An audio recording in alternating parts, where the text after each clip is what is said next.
Welcome back to our channel. ഒരു പുതിയ വീട്ടിലേക്ക് എല്ലാവർക്കും സ്വാഗതം. അപ്പോൾ നമ്മളൊരു ഈസി ഈവനിങ് സ്നാക്സ് ആണ് ഉണ്ടാക്കുന്നത്. അതാ ഈ 3 ഉരുളക്കിഴങ്ങും ഒരു ക്യാരറ്റും പിന്നെ വേണ്ടത് ബ്രെഡാണേ. അപ്പോൾ ബ്രെഡ് ഒരു 4-5 ബ്രെഡ് അത്ര ആവശ്യമുള്ളൂ. പിന്നെ അതിലേക്കൊരു മീഡിയം സൈസ് സവാള കൊത്തി അരിഞ്ഞ് വെച്ചിട്ടുണ്ട് ഞാനിവിടെ. പിന്നെ ഒരു ചെറിയ പച്ചമുളക്, നിങ്ങളുടെ എരിവിനനുസരിച്ച് പച്ചമുളക് നമുക്ക് ആഡ് ചെയ്യാം. അപ്പോൾ അത് ഇത്രയും സാധനങ്ങൾ ഞാനിവിടെ എടുത്ത് വെച്ചിട്ടുണ്ട്. ഒന്നുകൂടെ കാണിക്കാം. ബ്രെഡ്, ഉരുളക്കിഴങ്ങ് ഒരു 3 എണ്ണം, പിന്നെ ക്യാരറ്റ്, പിന്നെ ഒരു മീഡിയം സൈസ് സവാള. പിന്നെ നമുക്കൊരു പാൻ അടുപ്പത്ത് വെക്കാം. അതിൻ്റെ വെള്ളമയമൊക്കെ മാറിക്കഴിയുമ്പം കുറച്ച് എണ്ണ ഒഴിച്ച് കൊടുക്കാം. എണ്ണയൊക്കെ ഒന്ന് ചൂടായി കഴിയുമ്പോൾ നമ്മൾ കൊത്തി എരിഞ്ഞ് വെച്ച സവാളയും പച്ചമുളകും കൂടെ ആഡ് ചെയ്ത് കൊടുക്കാം.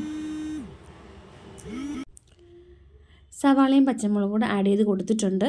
അപ്പം നമുക്ക് ജസ്റ്റ് ഇതൊന്ന് ഇളക്കി കൊടുക്കാം. ജസ്റ്റ് ഒന്ന് അത് അവിടെ കിടന്ന് റെഡി ആവട്ടെ. ഈ സമയം കൊണ്ട് നമുക്ക് എന്താ ചെയ്യേണ്ടത്?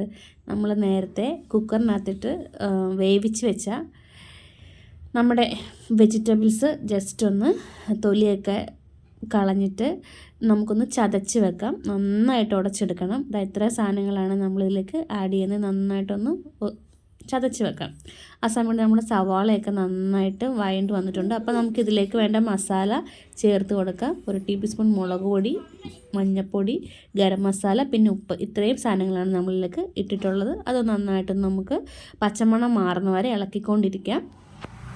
അതിൻ്റെ പച്ചമണം ഒന്ന് മാറിക്കഴിയുമ്പോൾ നമ്മൾ നേരത്തെ മിക്സ് എല്ലാം കൂടി യോജിപ്പിച്ച് വെച്ച വെജിറ്റബിൾസ് ഇതിലേക്ക് ആഡ് ചെയ്ത് കൊടുക്കാം. വെജിറ്റബിൾസ് ആഡ് ചെയ്ത് കൊടുക്കുമ്പം ലോ ഫ്ലെയിമിൽ വെച്ചിട്ട് വേണം നമ്മൾ, അല്ലെങ്കിൽ ആ പൊടി കരിഞ്ഞു പോകാൻ ചാൻസ് ഉണ്ട്. നമ്മൾ ഇട്ട് കൊടുത്തിട്ടുണ്ട്. എന്നിട്ട് നന്നായിട്ട് എല്ലാം കൂടി നല്ല മിക്സാക്കി കൊടുത്തിട്ടുണ്ട്. ഈ സമയത്താണ് നമ്മൾ വേറൊരു സാധനം കൂടെ ചേർക്കുന്നത്. നമ്മൾ 5 ബ്രെഡ് എടുത്ത് പൊടിച്ച് വെച്ചിട്ടുണ്ടായിരുന്നു. അതിൻ്റെ പകുതി ബ്രെഡിൻ്റെ പൊടി നമ്മൾ ഈ മിക്സിലേക്ക് ആഡ് ചെയ്ത് കൊടുക്കണം. ഒരു 5 ബ്രെഡ് എടുത്ത് ഒരു 3 ബ്രെഡിൻ്റെ പൊടിയെങ്കിലും നമ്മൾ ഈ വെജിറ്റബിൾസിലോട്ട് ആഡ് ചെയ്ത് കൊടുക്കണം. അതും നമ്മളിപ്പം ആഡ് ചെയ്ത് കൊടുക്കുന്നുണ്ട്. ആഡ് ചെയ്ത് കൊടുത്തിട്ട് നന്നായിട്ട് അതിനെ മിക്സ് ചെയ്യണം. ഈ സമയത്ത് ലോ ഫ്ലെയിമിൽ വെച്ചിട്ട് വേണം നമ്മളിത് മിക്സ് ചെയ്ത് കൊടുക്കാൻ. അപ്പോൾ നന്നായിട്ട് മിക്സ് ചെയ്ത് കൊടുക്കുക. എല്ലാ ഭാഗത്തും ഇത് എല്ലാം കൂടെ നന്നായിട്ട് ഉപ്പും മുളകും എല്ലാം മിക്സ് ആണതാ. ഞാൻ നന്നായിട്ട് ഇവിടെ മിക്സ് ചെയ്ത് വെച്ചിട്ടുണ്ട്. എന്നിട്ട് ഗ്യാസൊക്കെ ഓഫ് ചെയ്തിട്ട് നമുക്ക് തണുക്കാൻ വെക്കാം. അപ്പോൾ ഞാനത് വാങ്ങി വെച്ചിട്ടുണ്ട്. ഇപ്പോൾ നമുക്ക് കയ്യിലെടുക്കുമ്പോൾ നമുക്ക് ഉരുട്ടാൻ പറ്റുന്നൊരു ചൂടായിട്ടുണ്ട് ഇതിൽ. നമ്മൾ തൊട്ട് നോക്കുമ്പോൾ നമ്മുടെ കയ്യിൽ വെച്ച് ഉരുട്ടാൻ പാകത്തിന് ചൂടാകുമ്പോൾ നമുക്കത് നമ്മുടെ ഇഷ്ടമുള്ള ഷേപ്പിലാക്കി എടുക്കാം. ഞാനിവിടെ റൗണ്ട് ഷേപ്പിലാണ് എടുത്തിട്ടുള്ളത്. അപ്പോൾ ഇതിനകത്ത് ഡിം ചെയ്യാൻ നിങ്ങൾക്ക് എഗ്ഗോ മൈദപ്പൊടി ഉണ്ടെങ്കിൽ അങ്ങനെ ചെയ്യാം. ഞാൻ ഡയറക്റ്റ് ബ്രെഡ് ക്രംസിൽ മുക്കിയെടുക്കുകയാണ് ചെയ്യുന്നത്. അപ്പോൾ എല്ലാം ഞാനിങ്ങനെ റൗണ്ട് ഷേപ്പിലാക്കി ബ്രെഡ് ക്രംസിൽ മുക്കിയെടുക്കുന്നുണ്ട്. നമുക്കിങ്ങനെ എല്ലാം ചെയ്തെടുക്കാം. അപ്പോൾ എല്ലാം ഞാനിവിടെ അങ്ങനെ ചെയ്തെടുത്തിട്ടുണ്ട്. ഇനിയിപ്പോൾ നമുക്ക് അതെല്ലാം നല്ല ഭംഗിയായിട്ട് ഞാൻ ചെയ്ത് വെച്ചിട്ടുണ്ട്, ഞാനും എൻ്റെ മോളും കൂടെ.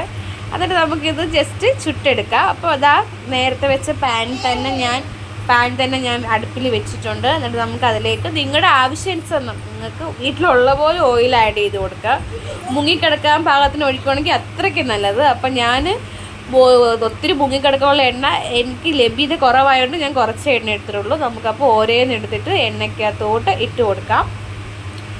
ഞാൻ ഓരോന്നും എണ്ണയിൽ ഇട്ട് കൊടുക്കുന്നുണ്ട്. അപ്പം എനിക്കിവിടെ 11 കട്ട്ലേറ്റ് കിട്ടിയിട്ടുണ്ട്. അപ്പം ഞാനിവിടെ 11 എണ്ണം ഒരുമിച്ച് ഇട്ട് കൊടുക്കുകയാണ് ചെയ്യുന്നത്. കാരണം ഞാൻ ഒത്തിരി ലേറ്റായിട്ടാണ് ഇത് ചെയ്യുന്നത്. അപ്പോൾ എനിക്ക് ടൈം ഇല്ലായിരുന്നു. അപ്പം ഞാൻ എല്ലാം അതിലിട്ട് കൊടുക്കുന്നുണ്ട്. അപ്പം ഞാനങ്ങനെ എല്ലാം ഇട്ട് കൊടുത്തതിന് ശേഷം ഒരു സൈഡ് മീഡിയം ഫ്ലെയിമിലേ വെക്കാവൂ. ലോ ഫ്ലെയിമിൽ ഹൈ ഫ്ലെയിമിൽ ഇടരുത്, കരിഞ്ഞു പോകാൻ ചാൻസ് ഉണ്ട്. അപ്പോൾ ഒരു സൈഡ് എൻ്റെ ഓൾമോസ്റ്റ് റെഡി ആയിട്ടുണ്ട്. അപ്പം ഞാൻ മറ്റേ സൈഡ് തിരിച്ചിടുകയാണേ. മറ്റേ സൈഡെല്ലാം ഞാൻ തിരിച്ചിട്ടിട്ടുണ്ട്. ഇത് കരിഞ്ഞിട്ടില്ല ഗൈസ്. ആമി വന്നിട്ട് എൻ്റെ മോൾ വന്നിട്ട് ഇച്ചിരി തീ കൂട്ടിയിട്ടു. അപ്പം റെഡി ആയിട്ടുണ്ട് എൻ്റെ കട്ട്ലേറ്റ്. ഇത്രയേ ഉള്ളൂ. സിമ്പിൾ റെസിപ്പിയാണ്. എല്ലാവരെയും ട്രൈ ചെയ്യുക. Tata, bye bye.